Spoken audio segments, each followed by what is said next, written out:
Okay, hello everyone. So today is our next segment of our Master Implementer interview series. And today we have Kevin. So he's the founder of EpicMind, Learning Loft. So I'll leave it up to him to share a bit more of what he does. But first, maybe Kevin, you want to just share a bit with my audience here, your story, to how do you get to where you are today, and also about what do you currently do as well. So okay, so my story began out of uni, I guess. So how we started in the so basically I run tuition enrichment.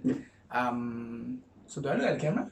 Just look, it's Okay, fine. so Yeah. I'm looking at you. So, Yes. so I'm doing tuition enrichment. So where did my story start? My story started when I was in uni. So when I was in uni, then I was shopping with my then girlfriend. So we walked past Anthony Robbins' poster. Oh, wow. So Success Resources Okay. was conducting the preview lah. So my girlfriend said, let's go and listen. Yep. So we walked in, we listened, and so what was Tony Robbins' brand then was that he was the world's #1 motivator, right? Yeah. That was like that's not exactly what he wants to be known for, but that's what people sell him as lah. So we were in uni final year, then we didn't really know what to do. We figured so I'm a major in I graduated with computer engineering.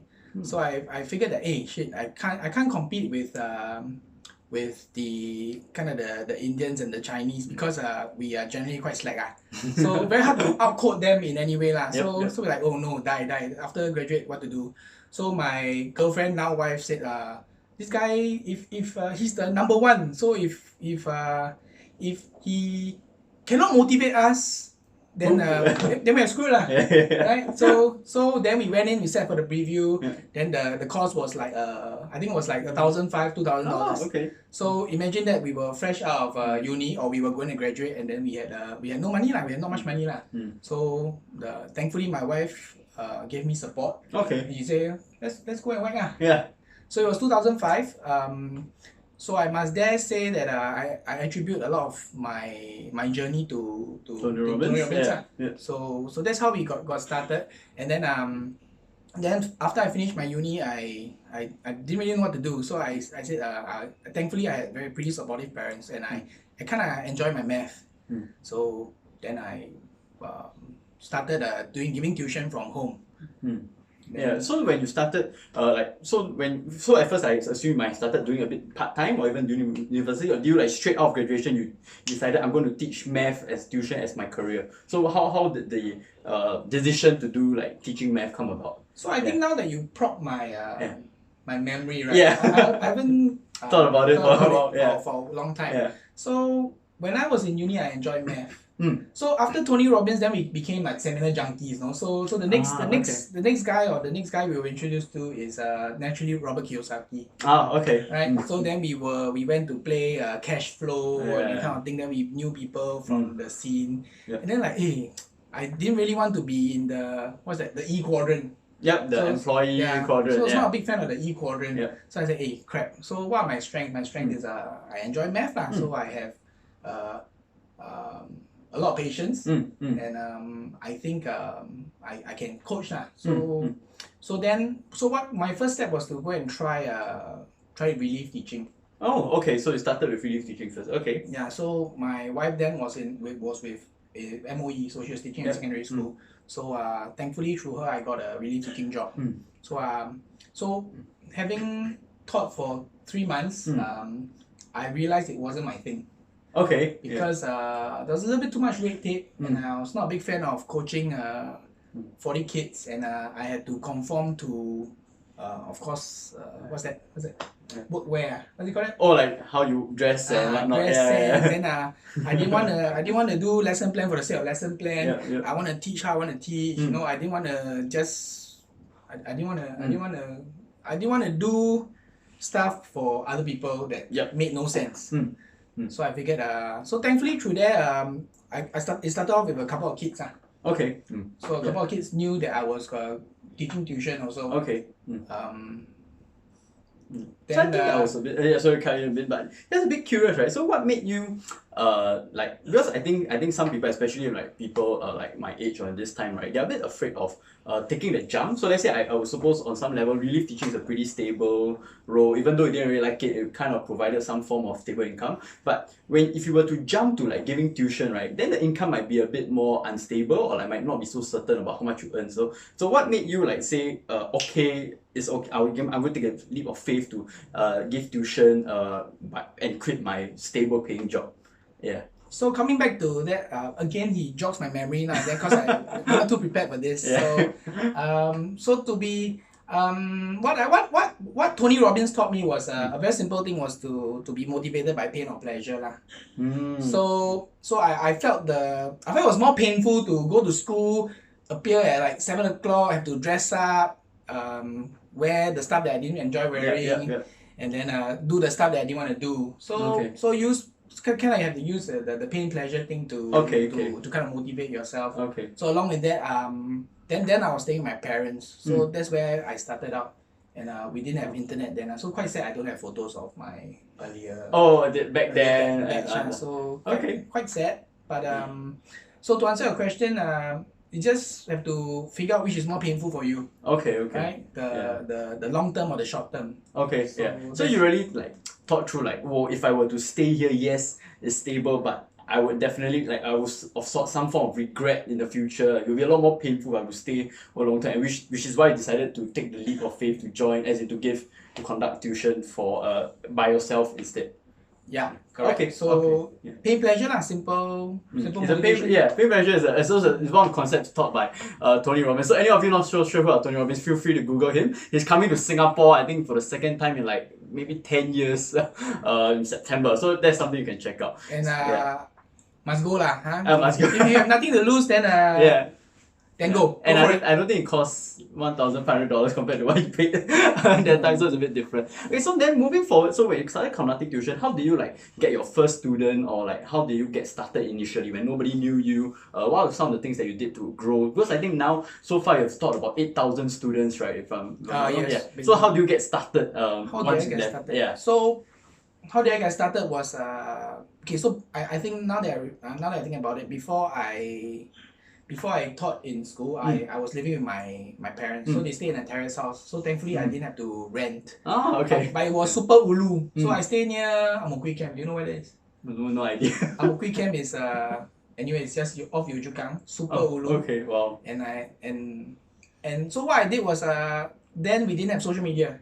So what do normal people do? Flyers? So I had to go to the photosetting lady, then I have to go and think of my own copy, which I didn't know was a copy then.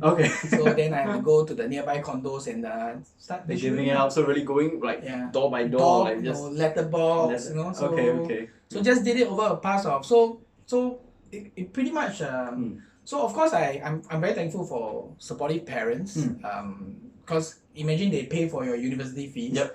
Then after that you say, hey, I don't want to use my degree. You know, sorry, I just want to teach tuition because I don't want to go and suffer. I understand. So the first year was pretty rough. So you grad usually get like 3,000, 3,500. So I'm like getting like $70 sometimes, then I'm getting like $700. So it fluctuates quite radically. But of course what kept me going was of course the support given by my parents. They didn't question me much, thankfully. And of course the support given to me by my then girlfriend. She was in MOE then, and she was also equally supportive. So I think that matters. Your peer group matters, of course. Not caring what people judge you, and you know what you really want, and just do it like this guy lah.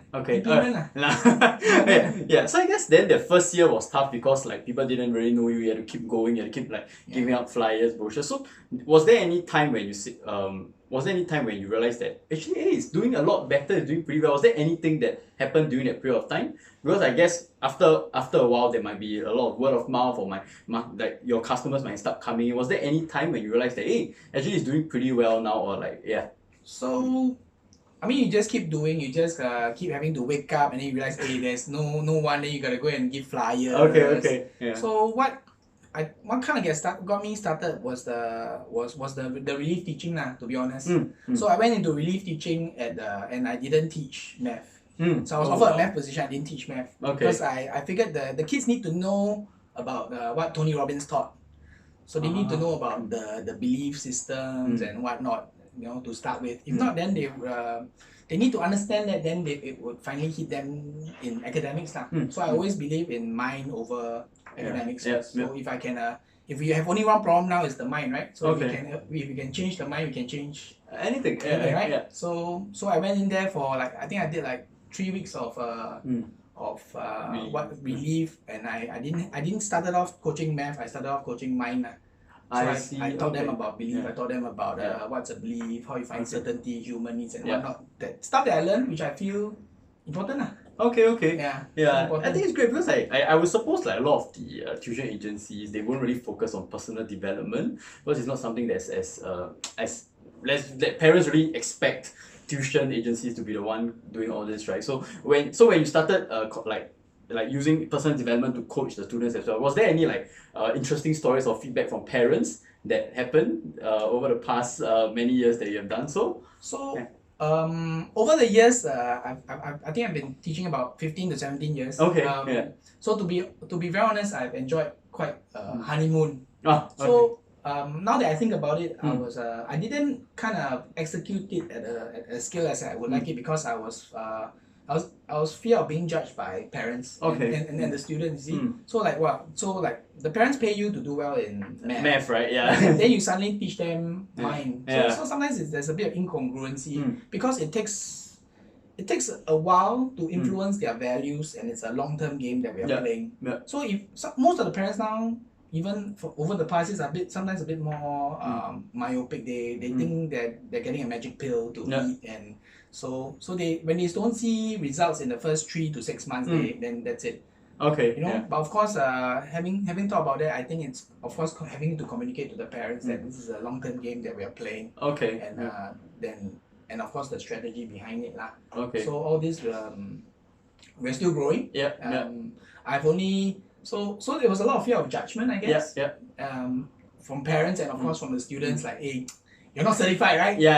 Who are you to teach me this kind of thing? You're not certified. So only recently then had an epiphany, I guess, that so I was trying to figure out how to reach more people. So I had a friend who kind of dealt with Facebook ads. So he came and teach me lah. So he came and teach me how to do this. Then he showed me a video because we kind of have to find our own story, right? So I think one of the video was by Simon Sinek. Are you familiar? Simon Sinek, Power of Why. The Power of Why, So he introduced me to the Golden Circle. So which is to find your why lah. So then I realized, hey, I never truly articulated it before, but I find it very powerful, and I find it quite irritating that this was a 8-year-old video. That I only watched a couple of months back. So wow. So it got me thinking of how to get to the next level, because I truly believe that getting A's is not everything. And we gotta figure out the mind, and we gotta find our why. And I have to find my why. You have to find your why. I have to help you find your why, and I have to do whatever it takes to help you find your why. And I always call it my epic sphere. So we are epic, right? So you come in within my atmosphere, my epic sphere. I've got to influence you. If not, then I'm doing you a disservice. So I have the pleasure of coaching kids, and I have the trust of most parents to help them now from this perspective lah. So of course we got to articulate it to the parents. If not, the parents will be like, "Wow, are you trying to brainwash my kid?" A bit iffy. So I guess that's a great story. Like, so initially, you definitely saw the importance, right, of personal development, about the mindset. So you taught your kids, but perhaps you didn't do as much as you thought you could. But then over the past few months, you really had an epiphany about watching the video, right, the 8-year-old video, and then you told yourself like, I got to be a bit more aggressive, or like going to do a bit more, because that is really going to be a lot more important than academics or the grades that students can achieve. That perfectly sums up, and of course Gary Vee. Gary Vee, It was Gary Vee. So he helps us stay focused. Right? Shut the judgment. I think a lot of people our life will begin only at the end of other people's judgment. Yep. Correct? Alright. So Yeah. we have to just do what's right and don't care what people think. And of Mm. course, if they care to ask, then we will tell lah. You Yep, know, then yeah, we have to articulate just like Yeah. just so now of course the landscape has changed quite a bit from no internet to now internet to now Everywhere. having interviews. Yep. Last time I need to reach you, I need to pager you for those who don't know what it is. Yeah, then I want to cut this out, then I need to burn a CD. Yeah. So times have changed drastically, and we need to evolve because if the kids don't evolve, then it's a bit scary because my feel is that most parents, they are truly doing what they think is right for the kid, right? They think they want to play by yesterday's rules, right? But the rules have changed, and most parents are not up to date. So we want to show them, we want to stress to them the importance of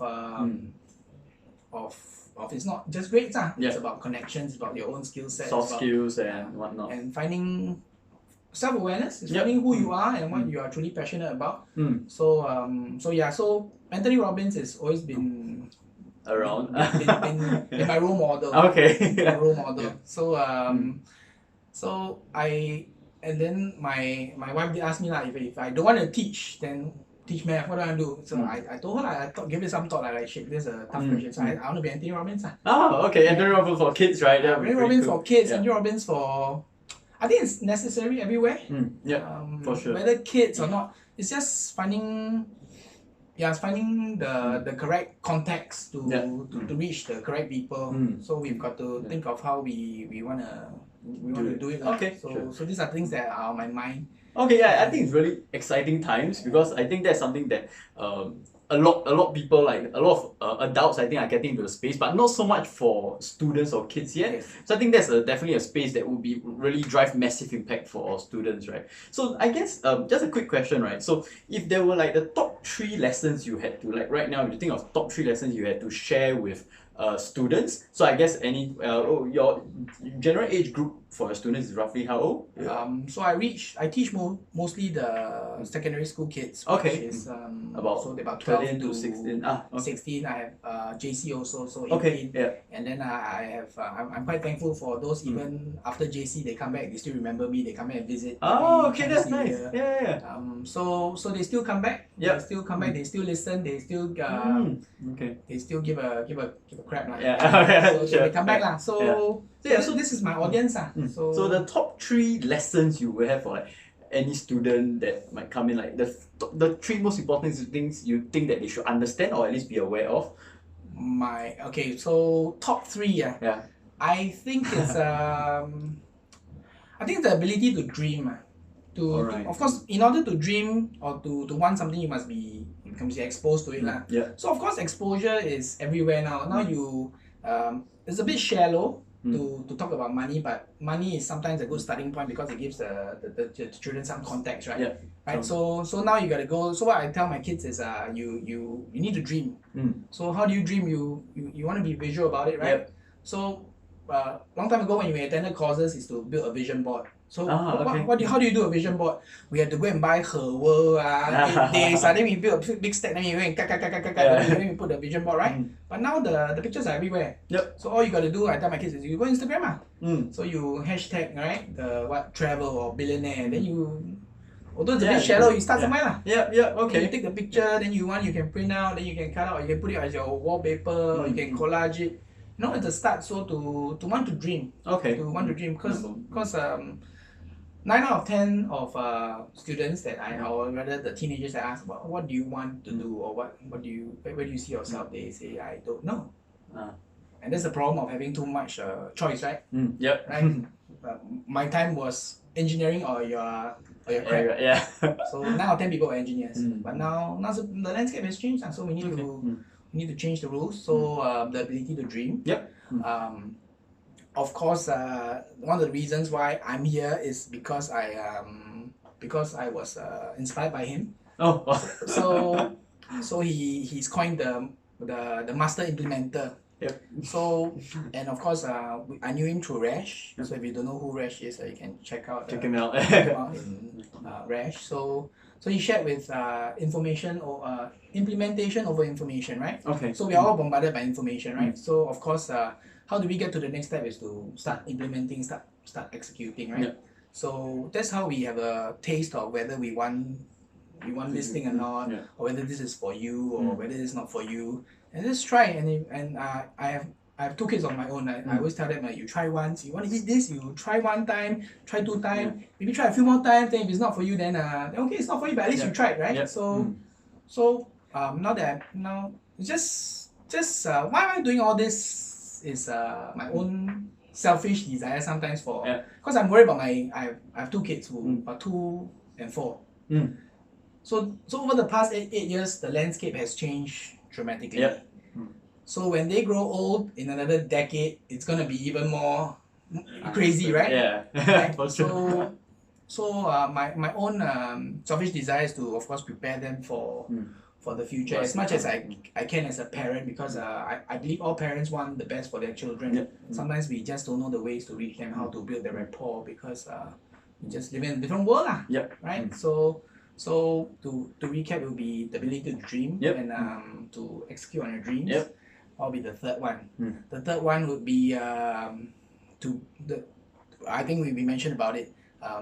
Why I was very hesitant to not want to do this is because I was afraid of judgment. Right? It's other judgment, like are you authority? Who are you to say this kind of thing? You是谁? You know, that kind of nonsense that goes on, that little voice inside your head. You just gotta shut it up, you know.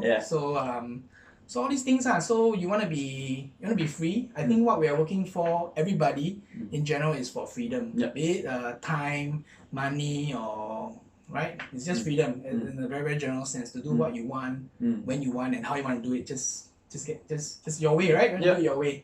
So I think we gotta free ourselves from other people's judgment, and to kind of do what's right and for ourselves.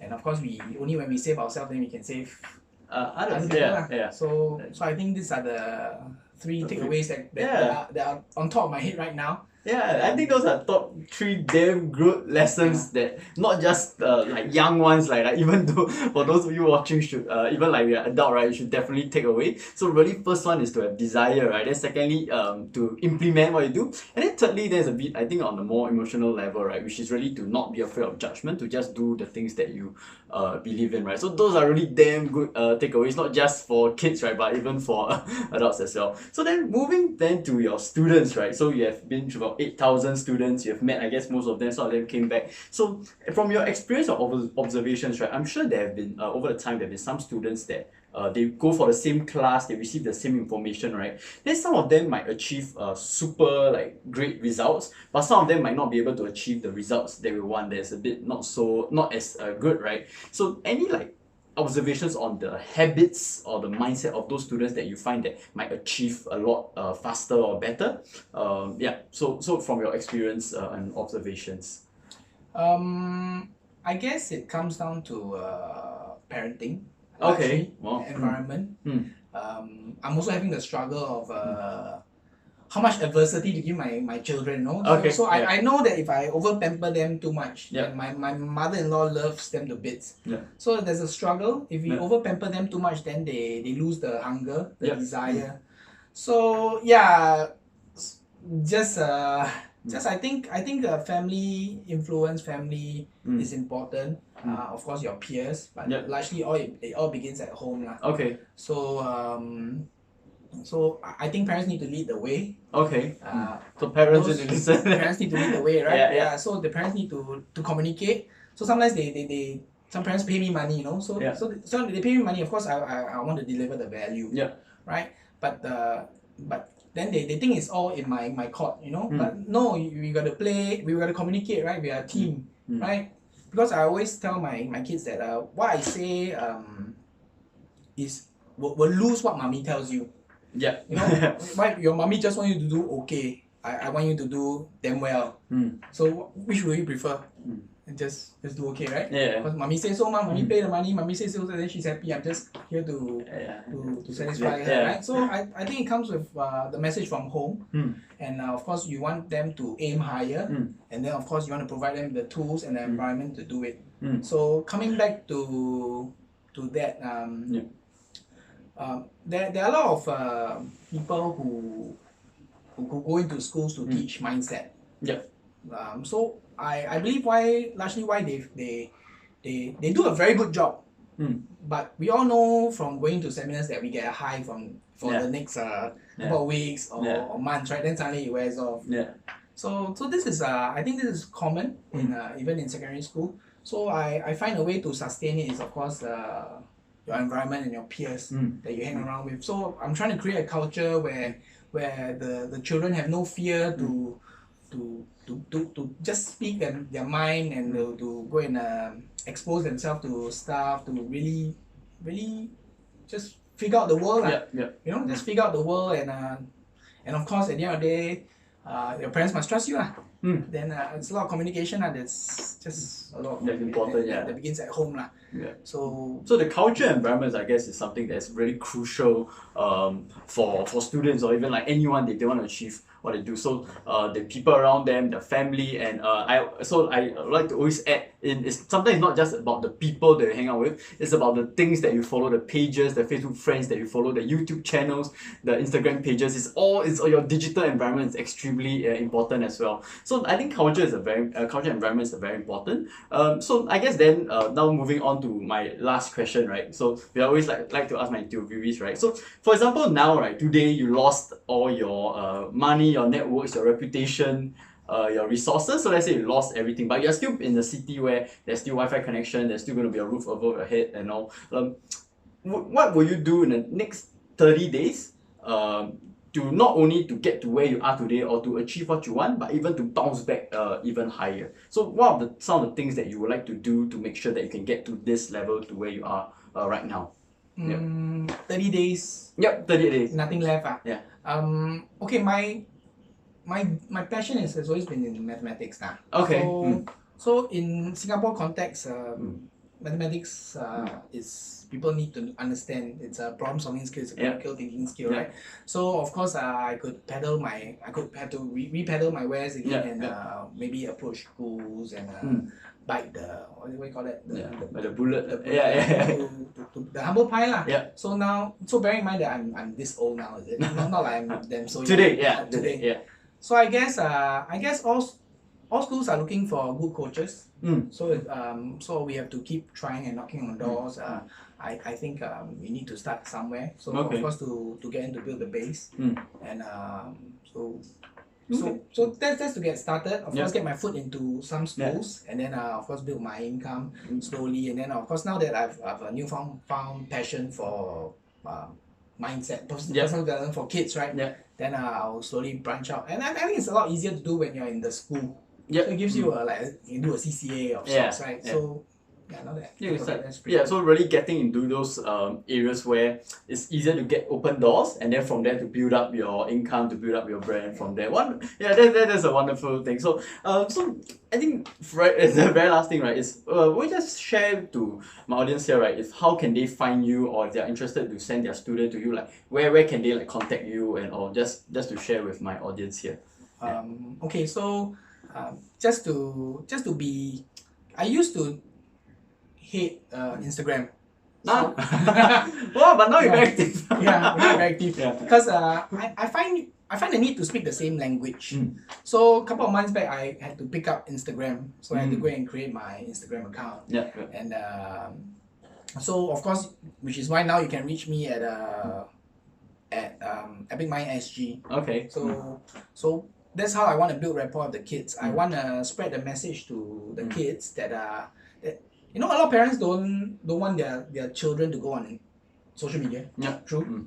Right. So and the primary reason because there's a lot of it's toxic. It's very toxic. Right. So my challenge to the kids now that they come to our place is they're required to listen to a podcast or interview, for example.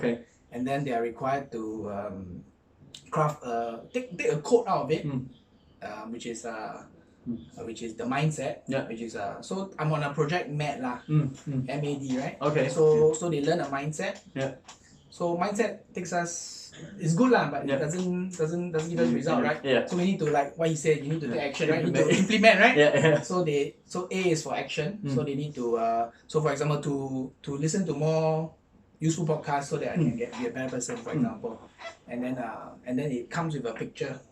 Which is their dreams. So D stands for their dreams and their desires. Okay. So they're kind of forced to communicate to the world and themselves and to articulate their dreams in their head and to share the world their dreams. So that's my challenge to the kids. So I've gotten to learn how to use stories. Okay. Which I find which is pretty cool. Yeah. So you get them to send it to you, then you can even post it.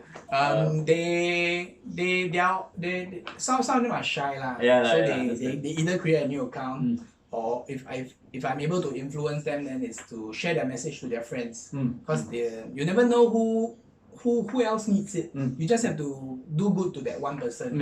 You know, like you made my day because you said this. I think that matters, to focus on the positive and to not care about judgment. But of course I told them the ramifications of this is that some of my friends will think you're mad lah. Right? That suddenly, why suddenly so positive? You take drugs, is it? So it's a lot of managing their expectations and to, of course, it's important to, more importantly is for themselves to be able to kind of figure out the kind of experience they want. So you learn from Mind Valley, right? It's the experiences that you want to have, and then school that you become over time, and the things that you want. All these things are. So I think that matters over academics. I'm thankful that academics gave me a chance to use it as a bridge to introduce people. So I'm quite grateful. I'm just seeing where this journey will take me. Just excited lah. So the kids are pretty excited, and they'll see you soon also, right? We'll do session with them. So anyway, thanks for the interview, right? So I think it's been great. I think really, if you find this to be useful, right, to really just share it with share on social media or share it to your friends and family who you think that might really benefit from reading this. If not, you can check out, I think I'll post his website to find out, if you want to find out more about him and what he do. And with that, we'll see you at our next series, alright? Thank you. Okay, thanks. Bye-bye.